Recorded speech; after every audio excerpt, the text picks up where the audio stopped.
दिनै मिरु बर' थुनलाइ आफादनि मोनसे जोबोद गोनांथार मेल जोंनि गुवाहाटियाव थानाय हारिमुवारि थुनलाइयारि आरो समाजारि जि बिथांखि बेवहाय जालांदों आरो बे मेलाव बर' थुनलाइ आफादजों लोगोसे बर' थुनलाइ आफादनि जायफोर लोब्बा आफाद जेरै बर' फरायसा आफाद आरो लोगोसे जोंनि गुदि बर' फोरोंगिरि आफाद बिथांमोनहाबो बाहागो लायो आरो बे बाहागो लानायनि गेजेरजों दिनै जोबोद गोनांथार आयदा जाय आयदाखौ जों बयबो मिथिगौ जे आसाम सरकारा माने बर' बिजों बा असमिया बिजों बा बिमा रावनि बिजोंनि फरायसालिफोराव बिगियान आरो सानखान्थि आयदायाव इंराजि जि जाबसिनना होनाय इंराजि रावनि जि खालामनाय बिनि सायाव जोबोद गोथौ आरो गुवारै सावरायो आरो सावरायनायजों लोगोसेनो दिनै जोङो मोनसे बाथ्राखौ जयैनो जों बयबो बुंदों जे आसाम सरकारा बिथांमोननि जि मोनसे बिथांखि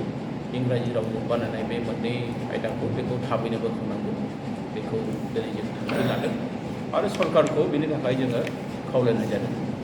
सरकारजों आगोलावबो सावरायनाय जादों नाथाय जोङो नुदों जे आसाम सरकारा गाहायै सोलोंथाइ बिफाननि मन्थ्रि बिथाङा बेखौ बारा गुरुत्व होआखै आरो लोगोसे आसामनि जि गिबि मन्थ्रि चिफ मिनिस्टार बिथांजोंबो आगोलाव सावरायनाय जादोंमोन नाथाय बिथाङाबो बे बेलायाव बारा गुरुत्व होनायखौ जों नुनो मोनो। दा बेनिखायनो जिहेतु जोंनि बे मोनसे मोनथाय आरो बर' रावा जाबाय भारत संबिजिरनि 90 फारियाव थिसनजानाय मोनसे राव बे रावखौ जों मालाबाबो गोमानायखौ जों लुबैयो। जों बे रावखौ जोबोद खस्थ'नि गेजेरजों जों बिजों महरै मोनदों बे बिजोंखौ जों खोमानायखौ जों लुबैयो। मानोना जों दिनै जि नुनो मोनदों जे आसाम सरकारनि जि पलिसि बे पलिसिया जुदि माने एग्जिकिउट जायोब्ला बेखौ जुदि मावफुंनाय जायोब्ला जोंनि बर' बिजोङानो लासै लासै जोबलांगोन। बर' बिजोंनि जायगायाव इंराजि बिजों फैगोन बेखौ जों नुहुरदों। बेनिखायनो जों बे गिलु बालु मोनसे थासारिखौ जोङो फैनायखौ मालाबाबो लुबैया। जोंनि हारिनि राव थुनलाइ हारिमु सिनायथिखौ जों जोबनायखौ मालाबाबो लुबैया। बेखायनो जोङो बोरै हायो सरकारजों जोङो सोमोन्दो लाखिनानै जोङो रायज्लायबोबाय थादों नाथाय सरकारनिफ्राय जेरैबायदि जोङो रेसपन्स मोननांगौ बेखौ मोनथ'वाखै।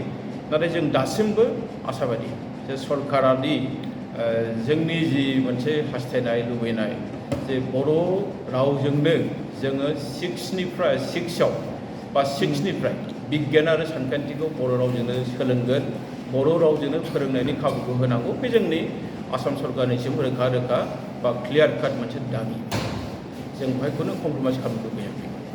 दिनै गोदान सोलोंथाइ बोसोरा जागायनाया 6 मास जागायबाय बा हाफ इयारलि एग्जाम जानोसै बे समसिमहाय बर' बिजोंनि लेखाखौहाय दासिमबो आसाम सरकारनिफ्राय होगोन बायदिखौ नुवाखै। बे बेलायावहाय मा बुंगोन? जों बेखायनो दिनै सावरायदों जों दिनै बिनि सायाव गोथौ आरो गुवारै सावरायदों आरो जों दिनैहाय बे आसाम सरकारखौ एखेबारे रोखा जोङो बेखायनो बुंदों जे जोंनो इंराजिनि जायगायाव आगोलनि जि बर' बिजाब बेखौ होनांगौ। बिथांमोना जायफोर बिजाबखौ रानदोंमोन बे बिजाबखौ बोखांफिननांगौ आरो बेवहाय जोङो खुनु पयन्टे इंराजि जाबसिननायखौ जों लुबैयाखै। जोंनि बाथ्राया रोखा बेखौ सरकारा गनायथाराब्ला बेनि सायाव माबा मोनसे बेबस्था लानाय जागोन नामा थुनलाइ आफादनिफ्राय? बिनि सायाव मा बुंनो? माने जों दिनैहाय बिनि सायाव सावरायनायबो जाखाबाय। जोङो सरकारा खोनासङैनि खोथा गैला। जोङो फैगौ 9 जुननिफ्राय जोङो गाहायै मोननै हाबाफारि जों लानो थाखाय आवगायदों आरो बे मोननै हाबाफारिया जाहैबाय माने मोनसे जाबाय 9 जुनाव जोंनि गंफ्रोमबो बर' बिजोंनि फरायसालिफोरनि फरायसा आरो फोरोंगिरिफ्रा गोसोम बेज गाननानै मोनसे खुद्रिनायखौ जों दिन्थिगोन जे आसाम सरकारनि जोंनि सायाव मोनसे जाबसिननानै होनो नागिरदों। जों जायखौ लुबैयाखै बिनि थाखाय जोङो गोसोम बेज गाननानै जों बयबो फरायसालियाव थागोन फरायसालियाव जोङो नुजागोन।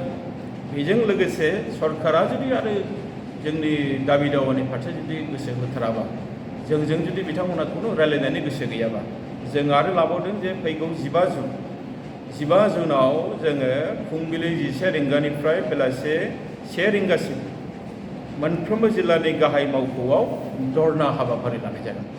जों बेखौ दिनै बे जोंनि जि मोनसे गोनांथार जथुम बेनि गेजेरजों थांखिखौ लानाय जादों आरो बिनि उनावबो जुदि सरकारा बेखौबो जुदि मानिबावाबा बिनि उनावबो जों आरो जोंनिफ्रायबो बेसेबां हायो जों सरकारनि माने हानायसेबां जोंनि मोन्थायखौ मोननो थाखाय जों मा खालामनांगौ बेखौ जों खालामनांगौ।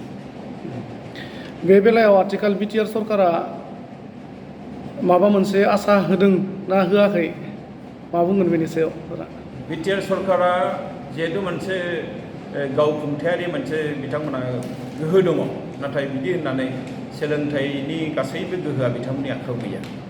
अब्लाबो जोंहा बिसास दङ जे बिटिआरनि जि गाहाय खुंगिरि जोंनि मानिजाथाव प्रमद बर' बिथाङा जे आसाम सरकारनिसिम बा आसाम सरकारनि गिबि मन्थ्रि बिथांनो मोजां मेसेजखौ होगोन जे जोंदि बिथांमोननो सावरायनायनि जि मोनसे जों जेखौ हास्थायदों, जों जेखौ हास्थायदों जे इंराजिनि जायगायाव बर' जानांगौ, बे बाथ्राखौ जाहाथे बिथांमोना आसाम सरकारनो थाबैनो मिथिहोयो। जों मिथिगौ जे बिटिआर सरकारा बे बिथिङाव मावनो हानाय बारा गोहो गैया, बेखायनो जोंनो बेखिनि खामानिखौ मावना होब्लानो जोङो जथेस्थ' गोजोनगोन।